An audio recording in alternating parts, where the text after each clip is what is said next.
Holden ROR se tenait dans le garage, clé en main, regardant sa femme vérifier son maquillage dans le rétroviseur de sa Camry argentée.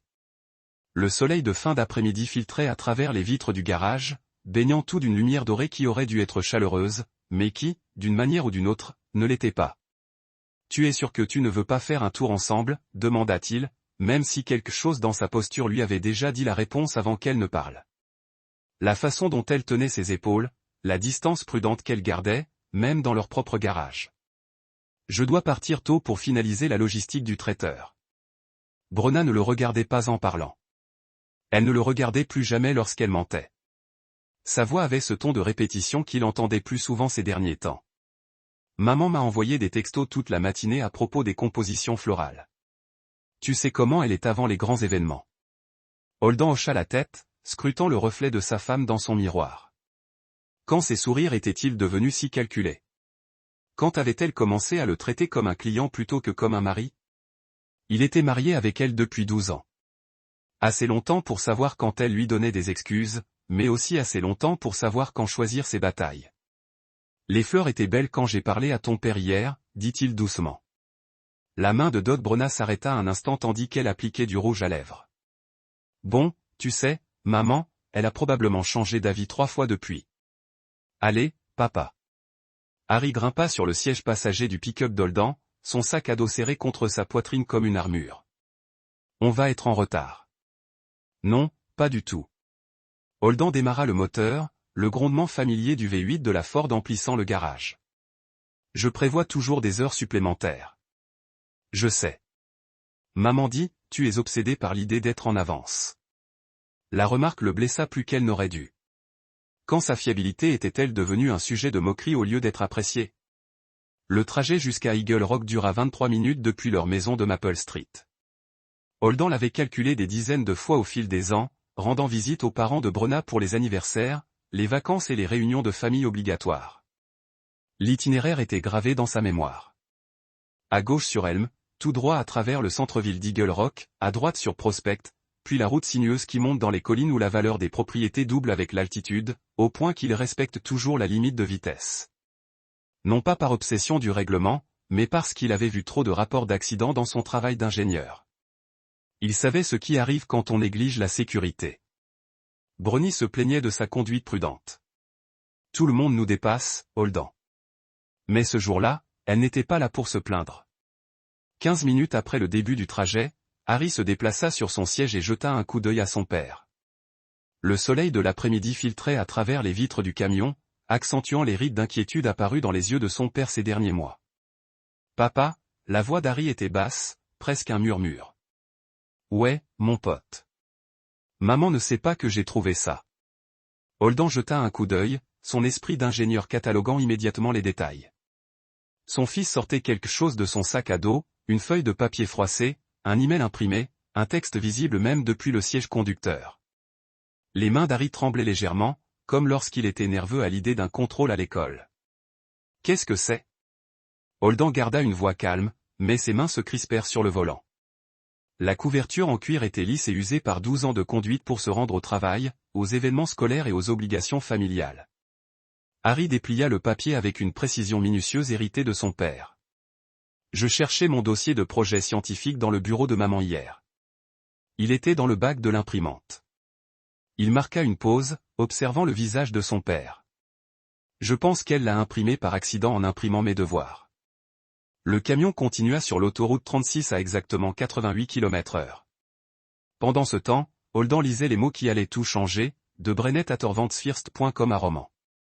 Touch@digitalbrancode.com subject. Après ce soir, j'ai hâte d'en finir avec ça.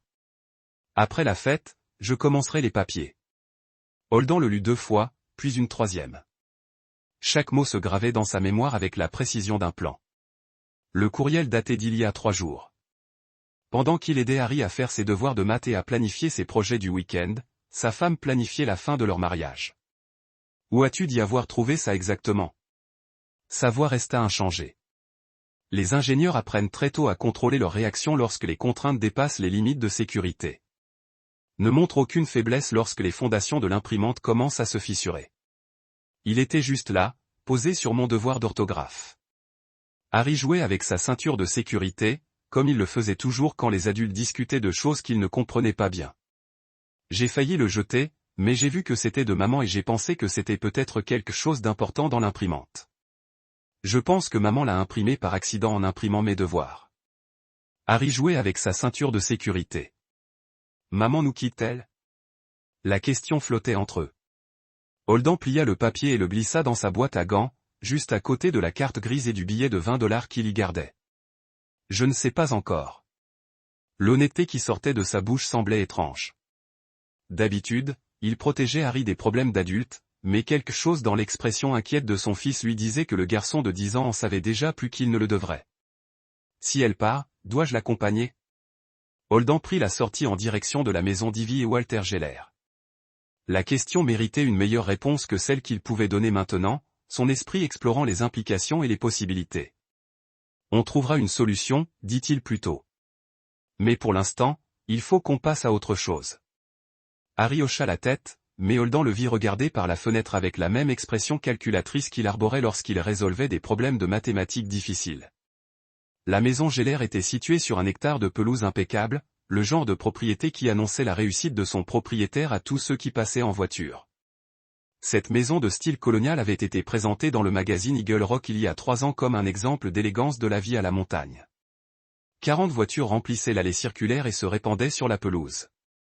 Holden se gara derrière une Mercedes qu'il ne reconnaissait pas, notant les plaques d'immatriculation du concessionnaire de Denver. Voilà maman. Harry désigna le perron où Brenna discutait avec un homme grand et vêtu d'un coûteux costume gris anthracite. Holden étudia l'inconnu. Son œil d'ingénieur évaluait machinalement les détails. Des cheveux noirs d'une quarantaine d'années grisonnant aux tempes.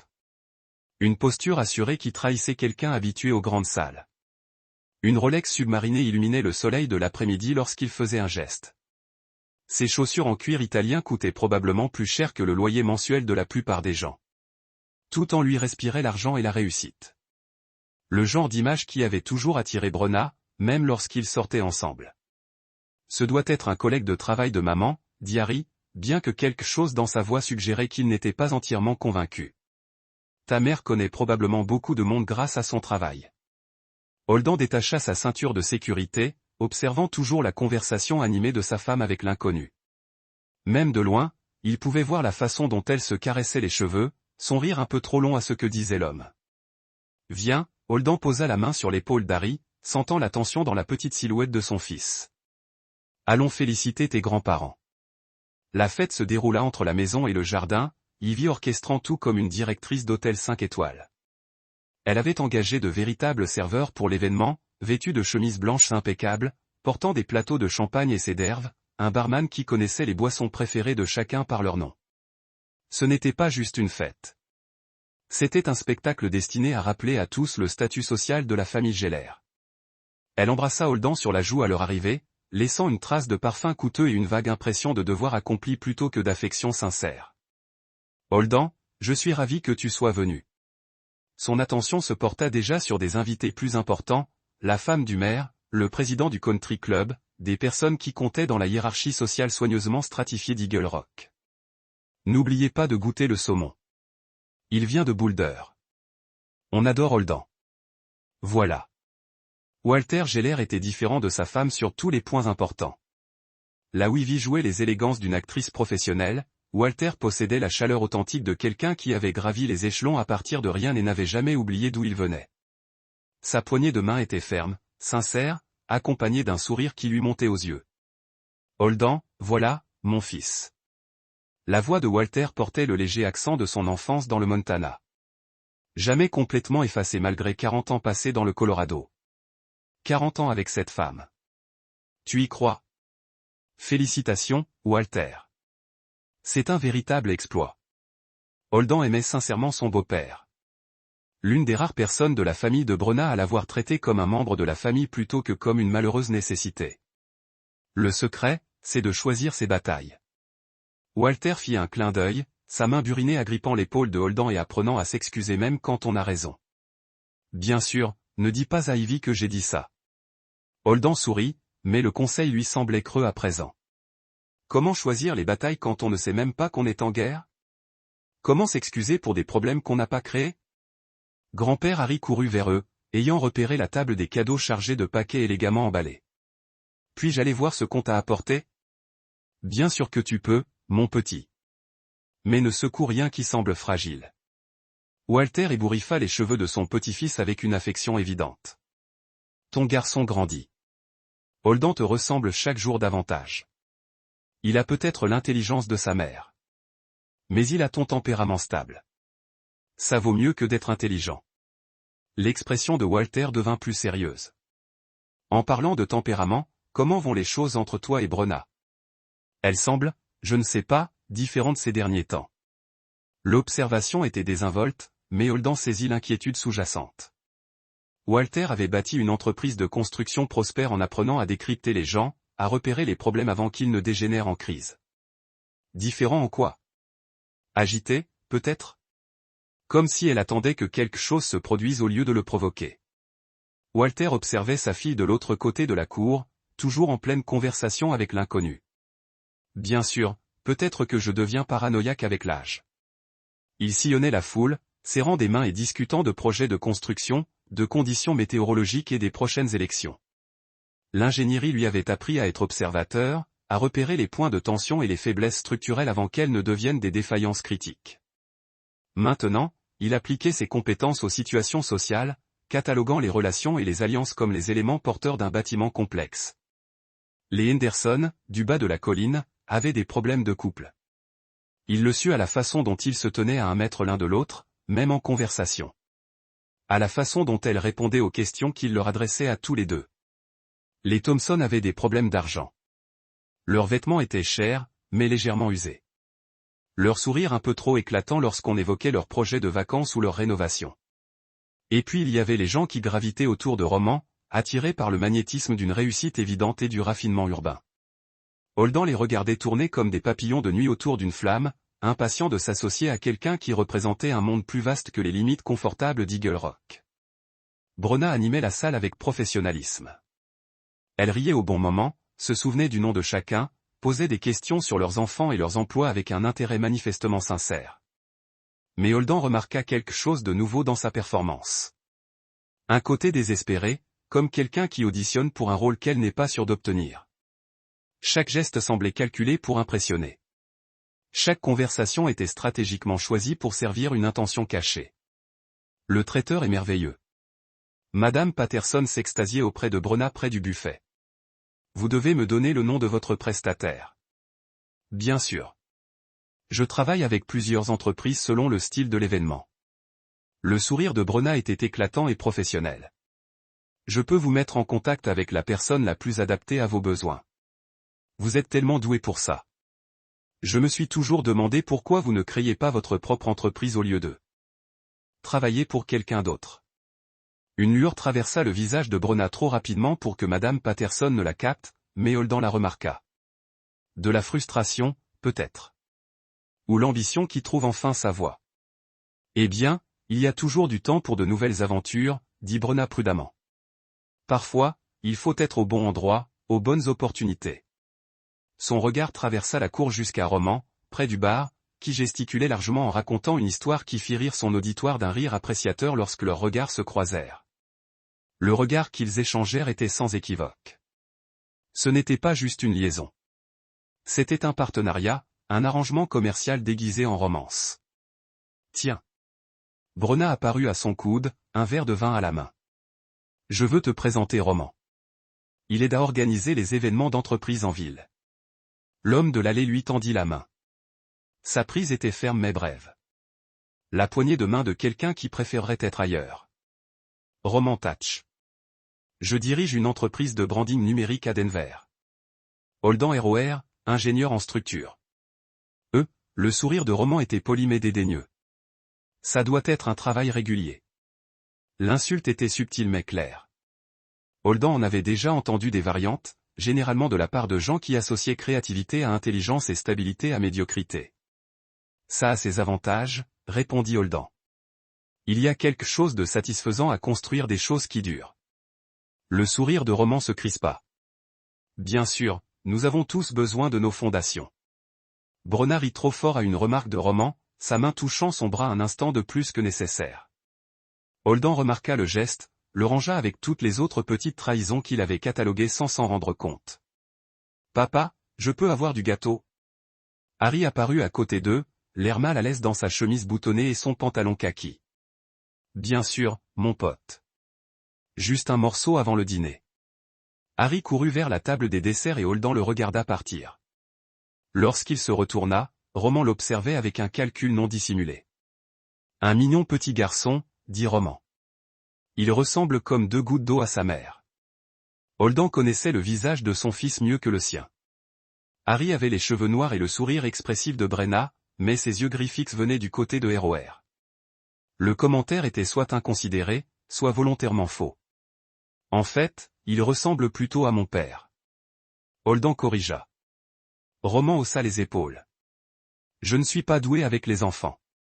Je n'ai jamais vu l'intérêt. » L'aveu était désinvolte, jeté comme une carte de visite non désirée. Mais Holden le saisit, le retourna dans sa tête. Un homme qui ne voulait pas d'enfant courtisant une femme avec un fils de 10 ans. Le calcul ne fonctionnait pas si Brenna n'avait pas fait certaines promesses. Roman me parlait justement de son nouvel appartement à l'eau, dit Brenna d'une voix rayonnante d'enthousiasme forcé.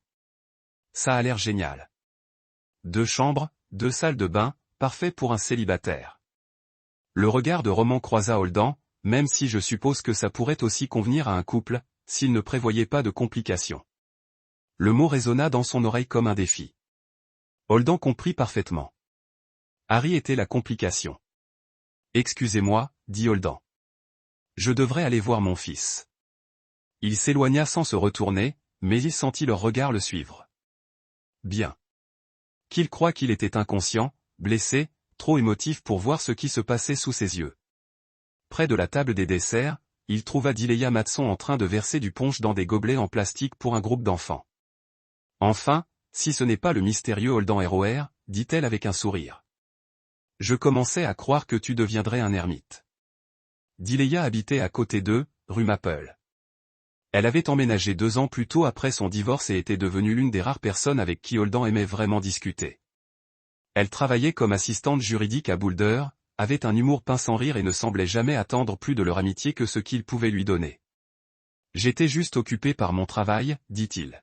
« Ouais. » Elle lui tendit un verre de punch. « Et comment va votre vie de famille ?» Avant qu'il puisse répondre, Harry courut vers eux. Du gâteau au chocolat barbouillé sur son menton. « Salut, mademoiselle Dileya. Vous avez vu le magicien ?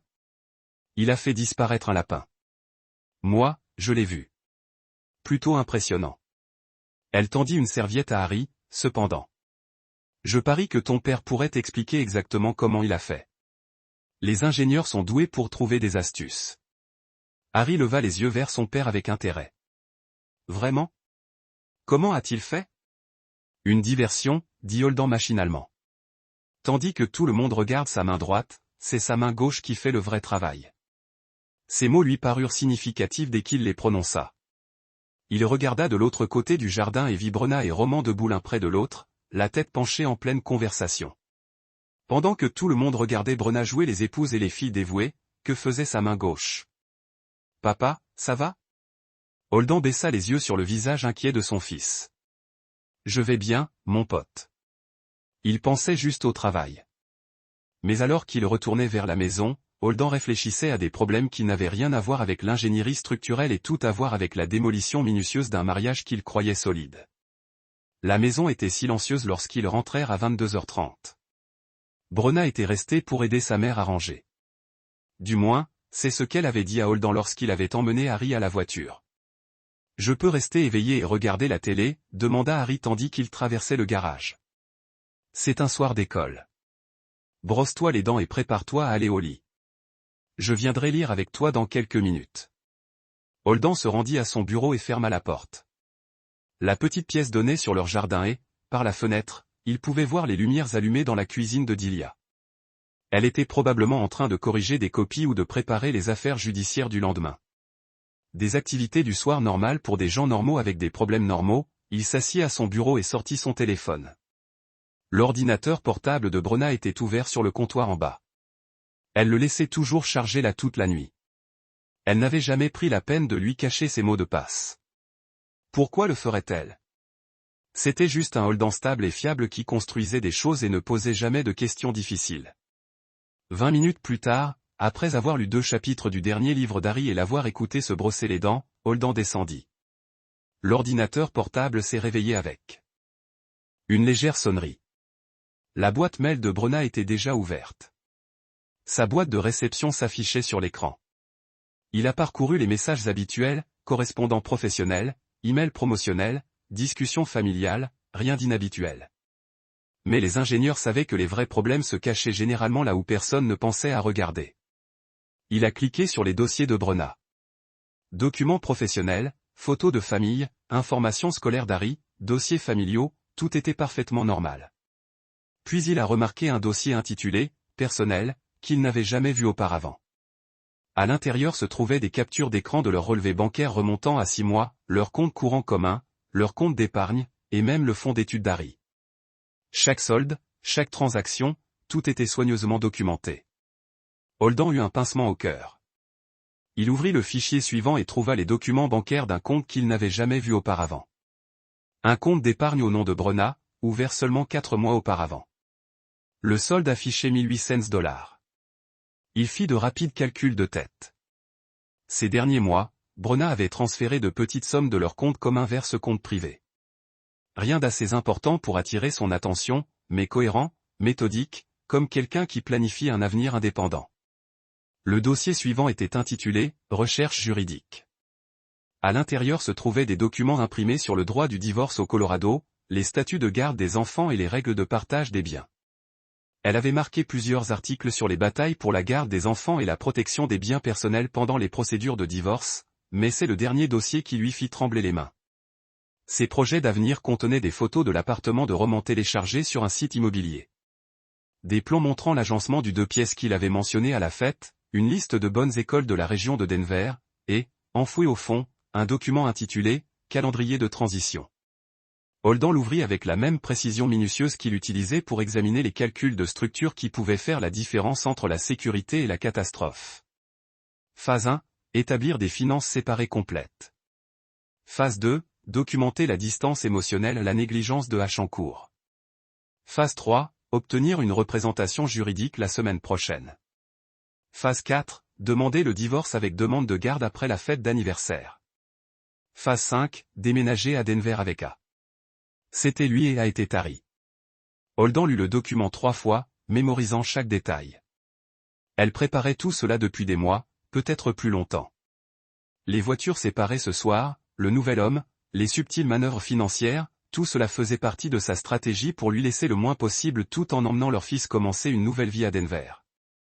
Il prit des captures d'écran de tout, les envoya par email sur son compte personnel et enregistra des copies sur une clé USB qu'il gardait dans le tiroir de son bureau. Puis il ferma un ordinateur portable et remonta à son bureau. Assis dans le noir, il observa la maison de Delia. La lumière de sa cuisine était encore allumée et il la voyait s'affairer, probablement en train de préparer du thé avant de se coucher. Des routines du soir normales pour quelqu'un dont la vie ne s'écroulait pas. Mais tandis qu'Holden contemplait le quartier tranquille où il avait vécu 8 ans, où il avait appris à son fils à faire du vélo et à construire des cabanes dans les arbres, où il pensait poser les fondations solides de l'avenir de sa famille, il réalisa une chose importante. Sa vie ne s'écroulait pas. Brenna venait de lui montrer le plan de son projet de démolition. Et maintenant qu'il voyait les faiblesses structurelles qu'elle exploitait, il pouvait concevoir un meilleur bâtiment. Point numéro 1, durable, qui protégerait ce qui comptait vraiment. Il ouvrit son ordinateur portable et commença à élaborer ses propres plans. Delia s'était déclarée malade au travail lorsqu'Holden lui avait envoyé un SMS ce matin-là pour lui demander s'il pouvait parler. Elle percevait l'urgence derrière ses paroles soigneusement neutres, le même ton qu'il employait lorsqu'il évoquait des problèmes structurels nécessitant une intervention immédiate. Harry était à l'école primaire Roosevelt, confiné en toute sécurité dans sa classe de CM1 pendant 6 heures. Et Brenna était à son bureau en centre-ville, planifiant probablement sa destruction pendant qu'il était assis dans la cuisine de son voisin, cherchant comment sauver son fils. La cuisine sentait le café et les bougies à la vanille, un mélange qui rappelait à Holden les samedis matins où la vie était plus simple. Delia posa une tasse devant lui et s'installa sur la chaise en face de lui, ses lunettes de lecture sur le nez, tandis qu'elle examinait les documents imprimés qu'il avait apportés.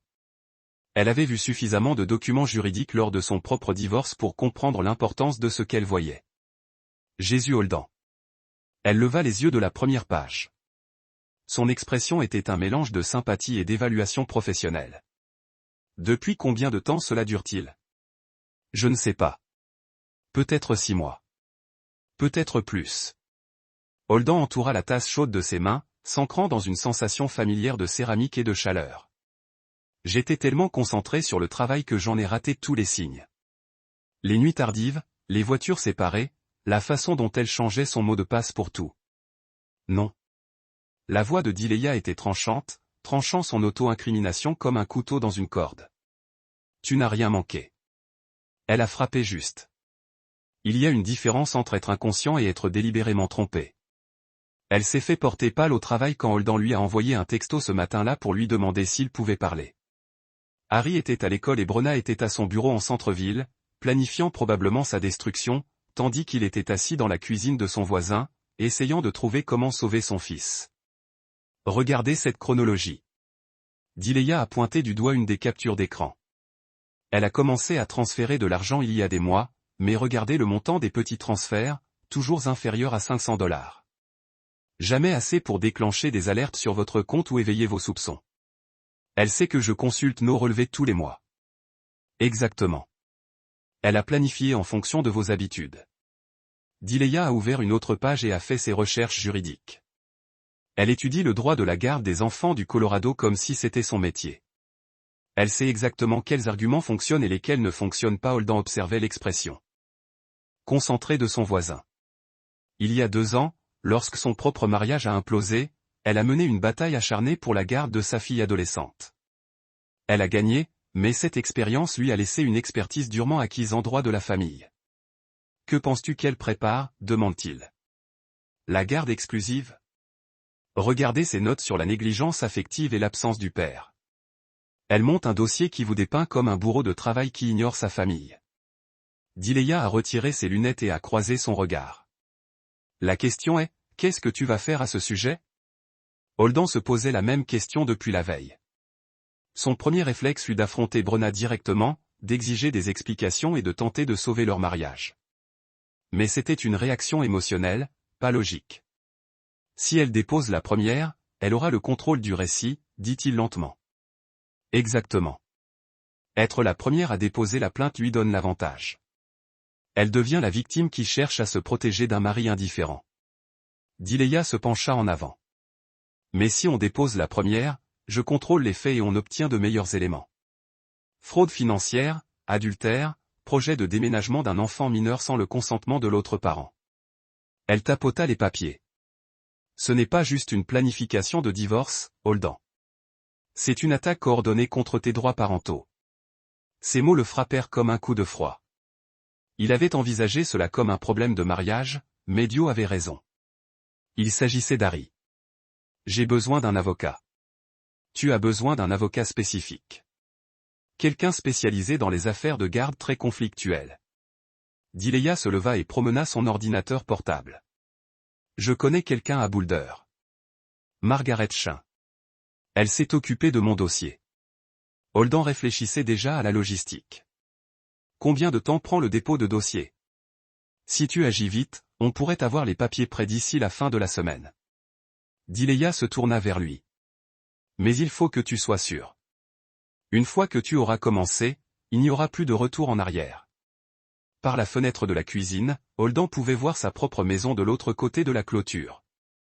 Il avait peint ses volets lui-même l'été dernier, tandis qu'Harry l'aidait en lui tendant des outils et en lui posant d'innombrables questions sur les techniques de construction. Il pensait construire quelque chose de permanent. Elle a déjà commencé, dit-il doucement. Je suis en train de rattraper mon retard. Dileya hocha la tête. Alors, on va s'assurer que tu ne prennes pas encore plus de retard. Ils passèrent les 2 heures suivantes à rassembler des preuves et à se préparer à la guerre. Dileya l'aida à créer une chronologie des tromperies de Brenna, croisant les virements bancaires avec ses déplacements professionnels et ses nuits blanches. Le schéma était clair, elle avait profité de ses voyages d'affaires pour rencontrer Roman, finançant son plan d'évasion avec l'argent de leur compte commun. Regardez ça. Dileya désigna une date sur le calendrier. Elle a viré $800 sur son compte privé le jour même. Elle t'a dit qu'elle travaillait tard pour le mariage des Morrison. Holden, souviens-toi de cette nuit-là. Il avait préparé le dîner pour Harry et lui, aidé à ses devoirs et couché son fils seul. Quand Brenna est rentrée après minuit, elle s'est couchée directement sans lui parler. Je pensais qu'elle était juste stressée par le travail. Elle travaillait, mais pas au travail, pensa-t-il. La voix de Dileya était douce mais ferme. Ce n'est pas ta faute, Holden. C'est elle qui a fait ses choix. Tu y réagis, c'est tout. À 15 heures, Holden a appelé le bureau de Margaret Chin et a pris rendez-vous pour le lendemain matin. À 16 heures, il est allé chercher Harry à l'école et l'a aidé à faire ses devoirs de maths. Une routine si normale qu'elle en paraissait surréaliste. Ce soir-là, Brenna est rentrée avec des plats chinois à emporter et un sourire radieux. « Comment s'est passée ta journée ?» a-t-elle demandé en posant des récipients sur la table de la cuisine. « Bien, occupée avec le projet Henderson », a-t-elle hoché la tête, déjà distraite par son téléphone. « Je vais peut-être devoir me rendre à Denver la semaine prochaine. Un nouveau client potentiel souhaite le rencontrer en personne. » Holden la regarda parcourir ses messages, probablement en train d'envoyer des SMS à Roman, assis à la même table où leur fils faisait ses devoirs. La cruauté désinvolte de la remarque lui serra les dents. « Combien de temps vas-tu t'absenter ? » Juste une nuit, peut-être 2 nuits si la réunion se passe bien. Encore des mensonges proférés avec l'aisance experte de quelqu'un qui a répété pendant des mois. Mais maintenant, Holden comprenait le scénario qu'elle lisait, et il était prêt à écrire le sien. Le docteur Patricia Wells avait le genre de voix apaisante qui convient probablement à la plupart des couples en thérapie. Assise sur sa chaise, elle adoptait une posture parfaite, son bloc-notes en équilibre sur ses genoux, prête à aider Holden et Brenna à surmonter leurs difficultés conjugales. « Merci à vous deux d'être venus, dit le docteur Wells. Je sais qu'il faut du courage pour consulter. » Holden avait suggéré une thérapie 2 semaines plus tôt, juste après avoir rencontré Margaret Chin et mis en place sa stratégie juridique. Brenna avait immédiatement accepté, ce qui aurait dû le surprendre, mais ce ne fut pas le cas. Elle y a vu une nouvelle occasion de plaider sa cause. Pourquoi ne pas commencer par vous raconter chacun ce qui vous a amené ici aujourd'hui ? Le docteur Wells les regarda, l'air d'attendre.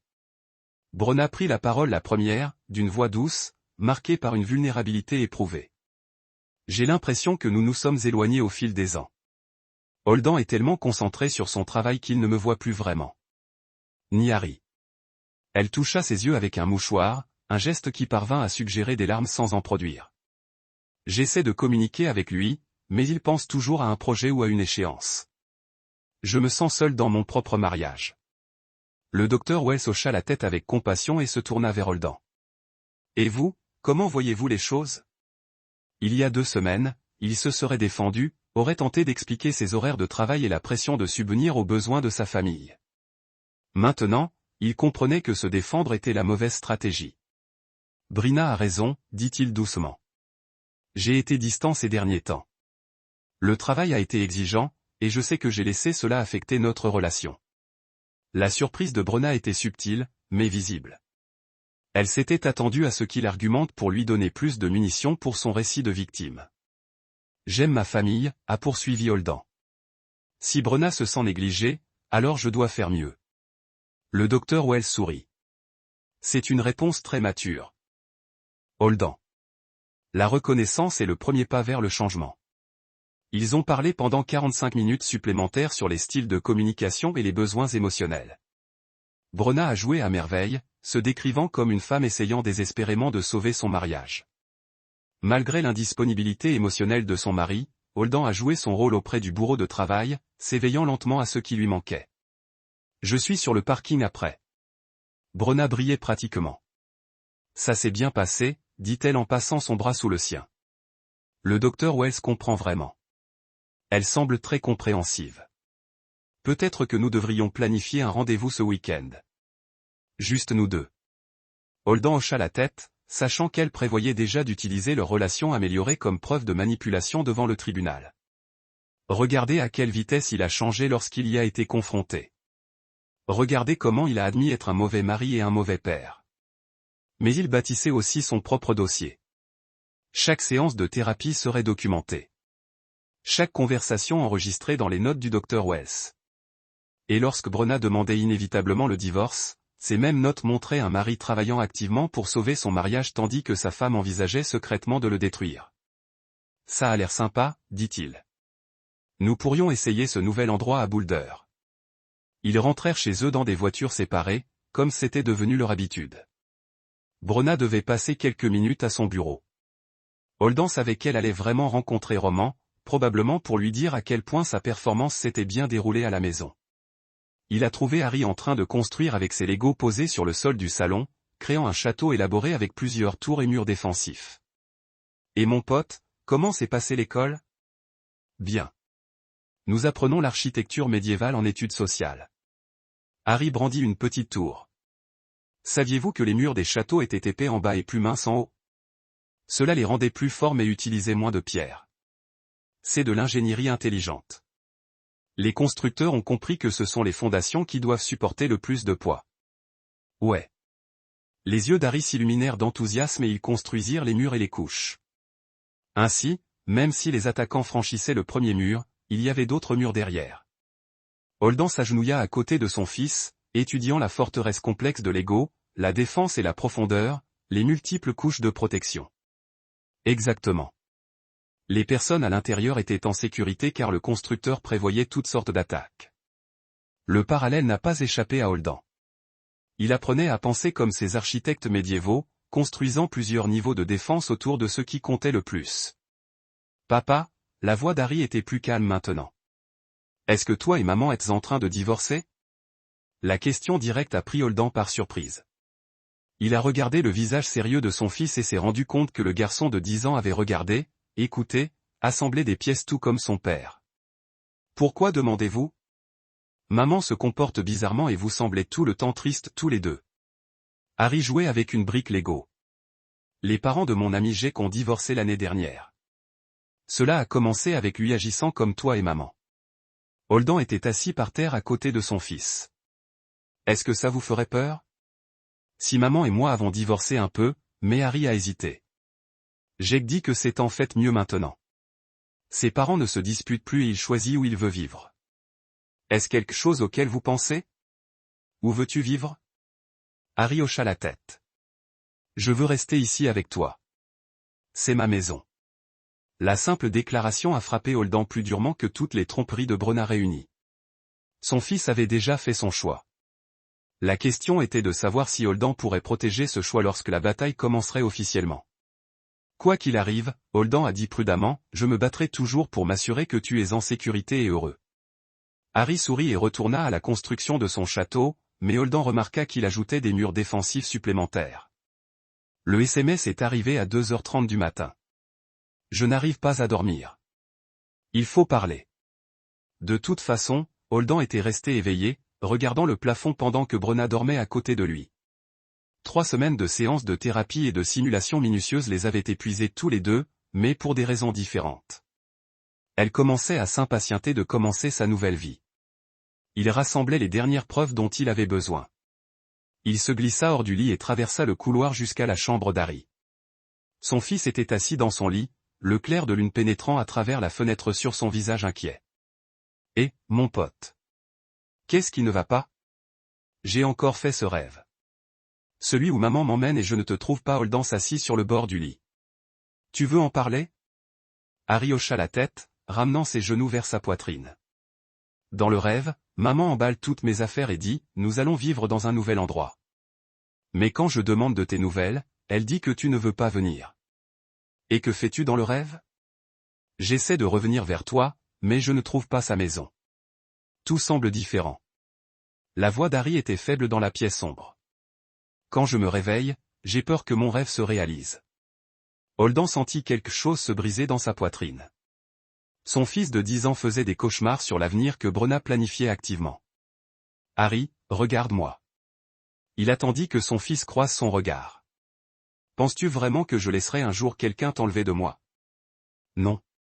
Mais que se passe-t-il si vous n'avez pas le choix? La question était trop sophistiquée pour un enfant de 10 ans, mais Harry avait toujours fait preuve de maturité pour son âge. Il comprenait mieux les problèmes des adultes que la plupart des enfants de son âge. Il y a quelque chose que je dois vous dire, dit prudemment Holden. Ta mère et moi ne resterons peut-être pas mariés. Mais cela ne veut pas dire que vous devez choisir entre nous. Mais si elle veut que je vive avec elle ailleurs? Ensuite, nous combattrons cela devant les tribunaux s'il le faut. Holden prit la main de son fils. Les juges se soucient de ce que veulent les enfants.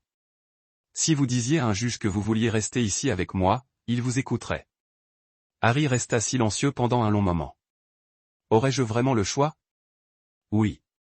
Vous êtes assez vieux pour avoir votre mot à dire sur votre lieu de résidence. Alors je choisis ici avec vous. Il n'y avait aucune hésitation dans la voix d'Harry. C'est ma maison. Mes amis sont ici. Mon école est ici et tu es là. Holden prit son fils dans ses bras, respirant l'odeur de son shampoing et du déterge à lessive qu'ils avaient toujours utilisé. C'étaient les odeurs de la maison, de la sécurité, de la vie qu'ils avaient construite ensemble. Je t'aime, Harry. Peu importe ce qui arrive à ta mère, cela ne changera jamais. Je t'aime aussi, papa. Et je n'ai plus peur. Pourquoi pas? Parce que tu ne laisseras personne m'emmener. Je peux le dire. La simple foi dans la voix de son fils était à la fois humiliante et fortifiante. Harry comptait sur lui pour protéger leur vie commune. Holden ne le laisserait pas tomber. Après qu'Harry se soit rendormi, Holden est retourné à son bureau et a ouvert son ordinateur portable. Il sortit le dossier dans lequel il avait tout documenté. Des relevés bancaires, des recherches juridiques, des notes de thérapie et maintenant les propres mots de son fils sur l'endroit où il voulait vivre. Margaret Chin avait raison. Cette affaire ne concernait plus seulement le divorce. Il s'agissait d'empêcher un enfant d'être utilisé comme un pion dans le plan d'évasion de sa mère. Holden ouvrit un nouveau document et commença à taper la propre déclaration de son fils concernant ses préférences. Au Colorado, les enfants de plus de 10 ans pouvaient exprimer leurs souhaits concernant les modalités de garde. Harry avait été clair sur son choix. Pendant qu'il tapait, Holden pensait au château médiéval qu'Harry était en train de construire. Plusieurs niveaux de défense, planifiant tout type d'attaque, garantissant la sécurité des personnes à l'intérieur. Demain, il déposerait les papiers qui rendraient cette guerre officielle. Mais ce soir, dans l'obscurité tranquille de son bureau à domicile, entouré des preuves de la trahison de sa femme et de la confiance de son fils, Holden a terminé la construction de son dernier mur défensif. Celui qui protégerait ce qui comptait le plus. Brenna a été servi à son bureau un mardi matin à 10h47. Holden connaissait l'heure exacte car Margaret Chin lui a envoyé un texto lorsque le serveur de traitement a confirmé la livraison. Il assistait à une réunion client pour discuter des calculs de portance d'un nouvel immeuble de bureau lorsque son téléphone sonna avec un message qui allait tout changer. Document livré. Elle a 21 jours pour répondre. L'horloge démarre maintenant. Dobby et midi. Son téléphone sonnait. Qu'est-ce que c'est que ça? La voix de Brenna tremblait de rage et d'autres choses. Surpris. Elle ne s'attendait pas à ce qu'il bouge le premier. C'est exactement à quoi ça ressemble. Holden était dans son camion, garé devant le chantier de construction d'Henderson. Document de divorce. Tu ne peux pas être sérieux. Nous sommes en consultation. Nous travaillons sur des choses.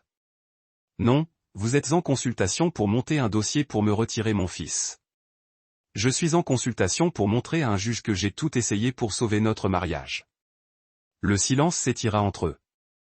Quand Brenna reprit la parole, sa voix avait changé. La fausse surprise avait disparu, remplacée par un calcul froid. Vous n'avez aucune idée de ce que vous venez de commencer. En fait, je le fais. J'ai des copies de votre calendrier de transition, de vos relevés bancaires, des captures d'écran des annonces de condos de romans. Holden garda sa voix au même niveau. Je suis au courant pour le compte d'épargne privée, les recherches sur l'école de Denver et la planification juridique que vous faites depuis des mois. Un autre silence. Plus longtemps cette fois. Comment avez-vous? Peu importe comment. Ce qui compte c'est que je sache. Holden démarre son camion. Je sais aussi que tu as prévu de déménager Harry à Denver sans mon consentement. C'est ce qu'on appelle un enlèvement parental au Colorado. Ce n'est pas ça.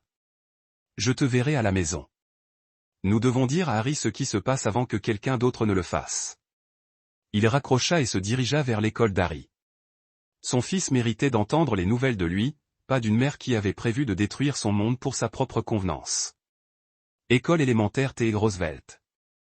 Holden a inscrit Harry à un rendez-vous chez le dentiste et l'a emmené au parc à la place. Ils se sont assis sur le banc près du terrain de jeu où Harry avait appris à grimper au bar de singe il y a 3 ans.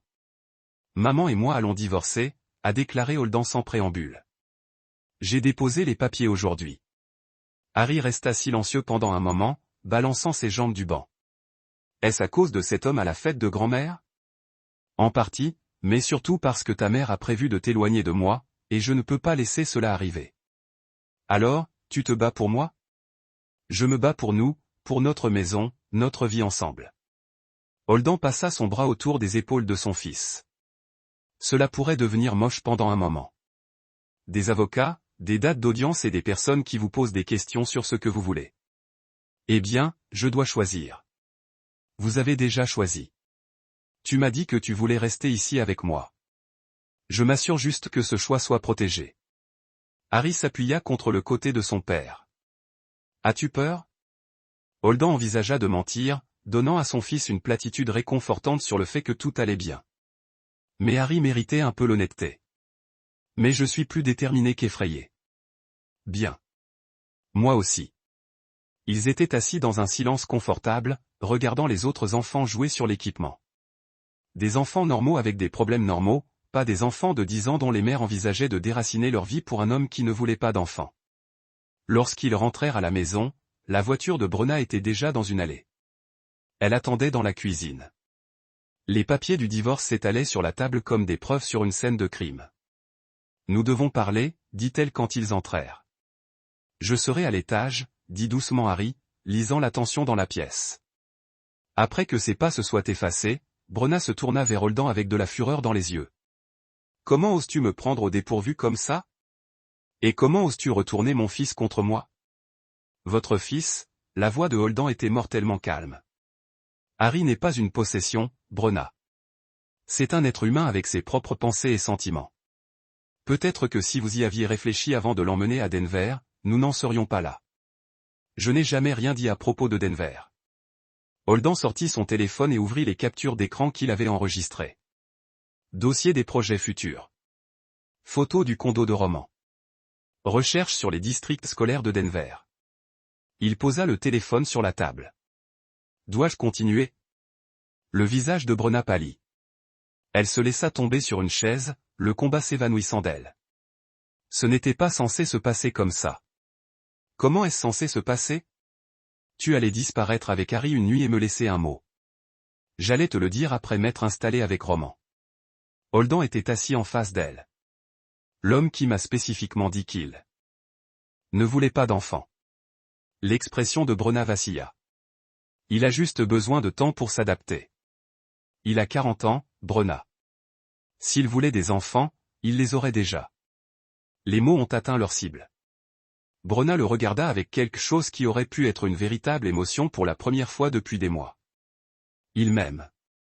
Il aime l'idée de vous sans les complications. Holden fit un geste vers le plafond où il pouvait entendre Harry bouger dans sa chambre. Notre fils est une complication pour lui, tout comme ce divorce le sera. Comme attiré par leur conversation, le téléphone de Holden sonna. Le nom de Roman apparaissait sur l'identification de l'appelant qu'il avait sauvegardé après avoir trouvé le numéro dans les relevés téléphoniques de Brenna. Répondez Y, a déclaré Holden. Mettez le haut-parleur. Brenna le regarda, puis le téléphone. Après 4 sonneries, elle a répondu, Roman, Brenna, qu'est-ce qui se passe? Quelqu'un à votre bureau a dit que vous aviez reçu des papiers de divorce. Ses yeux étaient toujours fixés sur le visage de Holden. Oui, Holden a demandé le divorce aujourd'hui. Jésus-Christ.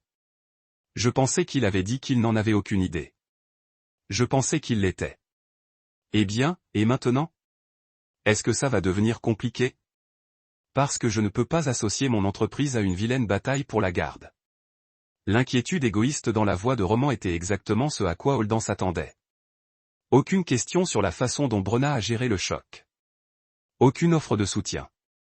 Inquiétez-vous simplement de sa propre réputation. Cela ne doit pas nécessairement vous affecter, dit doucement Brenny. N'est-ce pas? Mon nom va être évoqué au tribunal, n'est-ce pas? L'adultère et tout ça. Probablement une longue pause. Lorsque Roman reprit la parole, sa voix était plus froide. Écoute, Brenna, tout ça va trop vite. Peut-être devrions-nous prendre du recul, laissez les choses se calmer. Que dis-tu? Je dis que j'ai besoin d'un peu d'espace pour réfléchir. Cette situation est plus compliquée que ce à quoi je m'attendais. La ligne est tombée en panne. Bruna regarda le téléphone pendant un long moment, puis leva les yeux vers Holden avec des yeux dévastés. Il me quitte. Il allait toujours te quitter, dit doucement Holden, tout comme il quittera la prochaine femme lorsque les choses se compliquent. Bruna enfouit son visage dans ses mains. Pour la première fois depuis le début, Holden ressentit comme de la pitié pour elle. Elle avait fait exploser leur mariage pour un homme qui l'avait abandonné au premier signe d'engagement réel. Mais la pitié n'a rien changé. Elle était toujours prête à détruire la stabilité de leur fils pour ses propres désirs. Que se passe-t-il maintenant? Demanda-t-elle sans lever les yeux. Maintenant, nous trouvons comment être coparentaux sans nous détruire mutuellement. Holden se leva. Harry reste ici avec moi. Vous pouvez avoir des visites raisonnables. Nous partageons les actifs équitablement. Et nous essayons de sauver un peu de dignité de ce gâchis. Et si je me bats pour la garde, l'expression de Holden se durcit, alors vous perdrez. J'ai des preuves de fraude financière, d'adultère et de projet de déménagement d'un enfant mineur sans le consentement des autres parents. De plus, Harry dira à tout juge qui le demandera qu'il veut rester avec moi. Bruna l'a finalement regardé. Quand es-tu devenue si froide? Quand j'ai réalisé que tu prévoyais d'éloigner mon fils de moi, Holden a récupéré les papiers du divorce. Je n'ai pas froid, Bruna. Le palais de justice du comté de Boulder était plus occupé que Holden ne l'avait prévu. Des familles dans divers états de dissolution remplissaient les couloirs. Les juges étaient en train de décider du sort des enfants dont les parents ne parvenaient pas à les aimer sans se blesser. Chignon, yeux intelligents derrière un fil cerclé des lunettes et un costume bordeaux qui projetait une autorité compétente sans ostentation. Sa réputation au tribunal de la famille du comté de Boulder était légendaire. Elle a gagné des procès grâce à une préparation méticuleuse et à des faits inébranlables, sans gestes théâtraux ni manipulation émotionnelle. De l'autre côté de l'allée, Bruna était assise avec son avocat, James Morrison. Il était plus jeune que Margaret, peut-être 45 ans, avec des dents parfaites et un costume qui coûtait plus cher que les voitures de la plupart des gens. Il s'était fait une réputation en défendant des divorces difficiles pour des épouses fortunées, se spécialisant dans les cas où l'image comptait autant que la preuve. Sa stratégie était toujours la même. Décrivez son client comme la victime d'un mari émotionnellement distant qui fait passer le travail avant la famille. Souvenez-vous, murmura Margaret à Holden, sa voix portant la confiance tranquille de quelqu'un qui avait mené des centaines de batailles de ce type. Laissons parler les preuves. Ne soyez pas émotif, peu importe ce qu'il vous lance.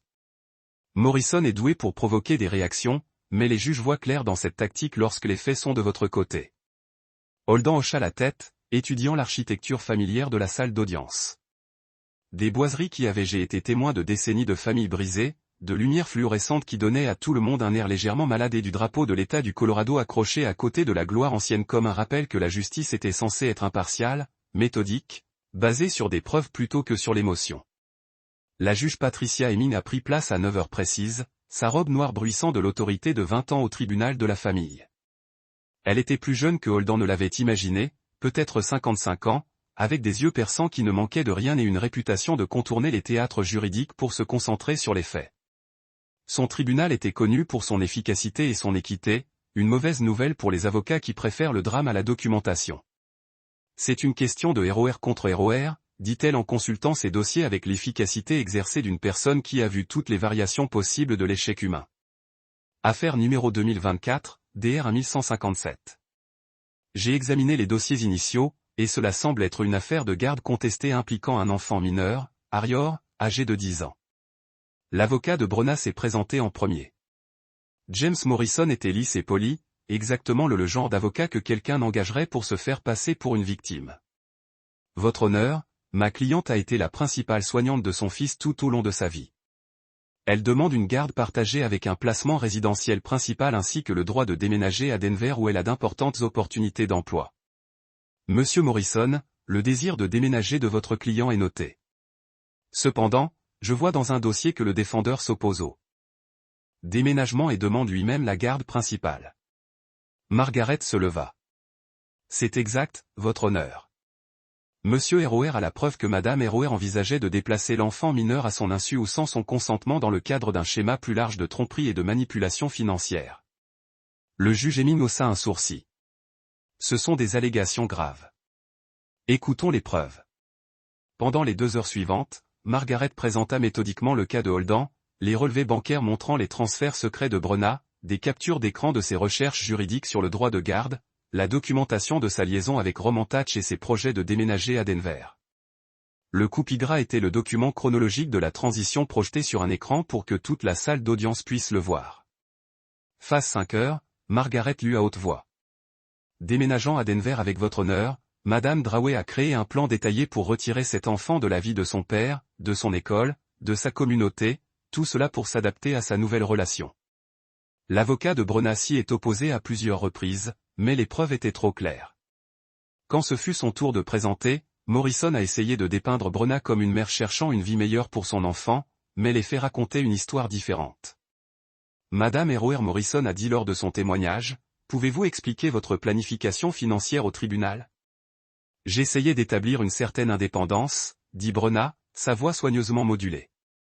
J'avais l'impression que j'avais besoin de mes propres ressources au cas où notre mariage ne fonctionnerait pas, ainsi que de recherches sur les écoles de Denver. J'explorais les options pour l'éducation d'Harry. Je pensais qu'un changement pourrait être bon pour lui. Le contre-interrogatoire de Margaret était chirurgical. Madame Heroer, avez-vous discuté de ces opportunités éducatives avec votre mari? Non, je voulais d'abord les rechercher. En avez-vous discuté avec votre fils? Pas spécifiquement. Alors, vous avez prévu de déménager un enfant de 10 ans sans consulter ni l'enfant ni son père. J'allais en discuter alors que vous aviez déjà déménagé à Denver avec Monsieur Thatch. Morrison s'y est opposé, mais le mal était fait. Le récit de victime soigneusement construit par Brenna s'effondrait sous le poids de sa propre tromperie documentée. Le dernier témoin était Harry lui-même. La juge Hemming l'a interrogé en privé dans son cabinet en présence des 2 avocats, mais à l'exclusion des parents. À leur retour, l'expression du juge était pensive. Cette affaire présente un schéma évident de planification et de tromperie de la part du pétitionnaire. Le juge Hemming a déclaré, Madame Bor a élaboré des plans détaillés pour déplacer l'enfant mineur à l'insu ou sans le consentement de son père, tout en s'engageant simultanément dans une liaison extra-conjugale et une manipulation financière. Le tribunal accorde la garde résidentielle principale à Monsieur Heroer avec des visites supervisées de Madame Heroer jusqu'à ce qu'elle puisse démontrer sa stabilité et son engagement en faveur de la coparentalité plutôt que de la manipulation. La forte inspiration de Brenna était audible dans toute la salle d'audience. En outre, a poursuivi le juge, il est interdit à Madame Heroer de déplacer l'enfant mineur en dehors du Colorado sans le consentement écrit exprès de Monsieur Heroer ou une autre ordonnance du tribunal. Margaret serra le bras de Holden sous la table, mais il garda son expression neutre. Il avait gagné, mais il n'y avait aucune joie dans cela, juste un soulagement de savoir qu'Harry serait en sécurité alors qu'il quittait la salle d'audience. Brenna lui attrapa le bras dans le couloir. « Ce n'est pas fini, dit-elle doucement. »« Oui, ça l'est. » Holden retira doucement sa main de son bras. « C'est fini depuis des mois. Tu ne me l'as juste pas dit. » 3 mois plus tard, le printemps était revenu à Eagle Rock avec la précision fiable d'une machine bien conçue. Les chênes le long de la rue Maple étaient en herbe. La neige de la montagne fondait dans des ruisseaux qui alimenteraient la vallée tout au long de l'été, et Holden construisait une cabane dans le chêne du jardin lorsque Dileya apparut à la clôture avec 2 tasses de café et un sourire devenu aussi familier que le lever du soleil. « Je pensais que tu pourrais faire une pause, » dit-elle en lui tendant une tasse à travers les rails de la clôture. « Vous êtes là-haut depuis l'aube. » Holden descendit de l'échelle, acceptant le café avec gratitude. Ses mains étaient tachées de teinture à bois, son jean déchiré aux genoux après avoir rampé autour de la plateforme qu'il était en train de construire. Cela faisait du bien de travailler à nouveau de ses mains, de construire quelque chose qui durerait au lieu de simplement analyser les structures des autres à la recherche d'échecs potentiels. Merci. Je veux terminer les supports du toit avant le retour d'Harry. Harry en était à sa première visite supervisée avec Brenna en 6 semaines. Elle avait manqué les 3 visites précédentes à 2 reprises pour des urgences professionnelles qui ne pouvaient pas être reportées et une fois parce qu'elle disait qu'elle ne se sentait pas bien. Holden soupçonnait qu'elle était aux prises avec la réalité d'être une mère à temps partiel et de devoir planifier des activités et des conversations au lieu de simplement exister dans la même maison et d'appeler cela le rôle de parent. Comment gère-t-il les visites? Demanda Dileya en s'installant sur l'une des chaises de jardin. Holden s'était positionné pour surveiller son projet de construction. Mieux que ce à quoi je m'attendais, en fait. Il rentre tranquillement à la maison, mais il rebondit assez vite. Holden sirota son café. Regardez un couple de merles construire leur propre nid dans l'orme près de la clôture arrière.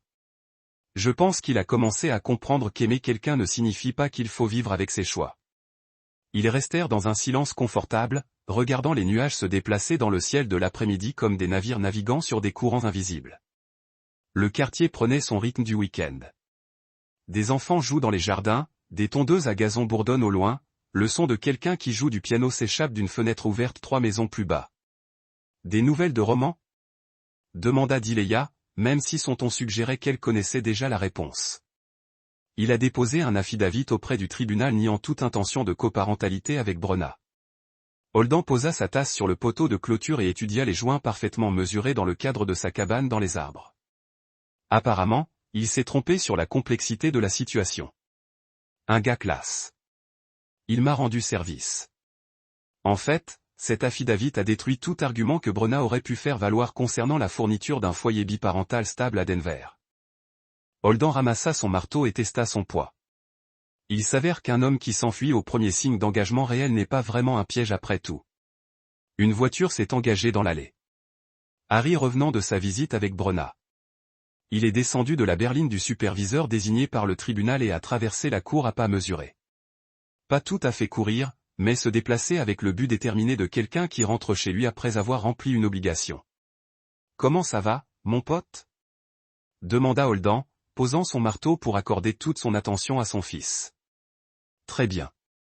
Maman m'a emmené déjeuner dans cet endroit avec les jeux d'arcade à Boulder. » Harry leva les yeux vers la cabane dans les arbres partiellement construite, ses yeux s'éclairant alors qu'il étudiait le travail de son père.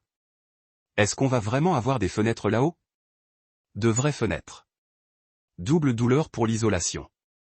Holden lui tendit un petit marteau, du genre qu'il avait acheté spécialement pour les projets qu'ils pourraient réaliser ensemble, et un toit qui ne coulera pas même lors de la pire tempête. Peut-on mettre de l'électricité ? Peut-être pourrions-nous avoir de la lumière et un petit chauffage pour l'hiver. Holden sourit devant la pensée ambitieuse de son fils. Nous verrons pour l'électricité, mais certainement pour l'éclairage. Ceux à énergie solaire, peut-être. Pendant 1 heure, ils travaillèrent ensemble dans la lumière dorée de l'après-midi qui filtrait à travers les nouvelles feuilles du chêne. Harry maintenait la planche stable pendant que Holden mesurait et coupait. Ils ont débattu des mérites des différentes techniques de construction, du revêtement de sol à rainures et languettes par rapport au contreplaqué, de l'espacement approprié des solives de plancher, de l'utilisation de clous ou de vis galvanisées pour les connexions les plus résistantes aux intempéries. La voix d'Harry était pensive alors qu'il tendait une autre planche à son père. « Ouais, je suis content que nous soyons restés ici. » Cette simple déclaration avait un poids bien au-delà de ces quelques mots. Holden fit une pause dans ses mesures, regardant le visage sérieux de son fils. « Moi aussi, mon pote. C'est notre maison et je suis heureux que Miss Dileya habite à côté. » Holden jeta un coup d'œil vers la clôture, où Dileya arrachait les mauvaises herbes de son parterre de fleurs. Assez proche pour aider si nécessaire, mais suffisamment éloigné pour leur donner de l'espace pour une conversation père-fils. Elle avait été une présence constante pendant les pires mois du divorce, offrant une aide pratique et une amitié discrète sans rien attendre en retour.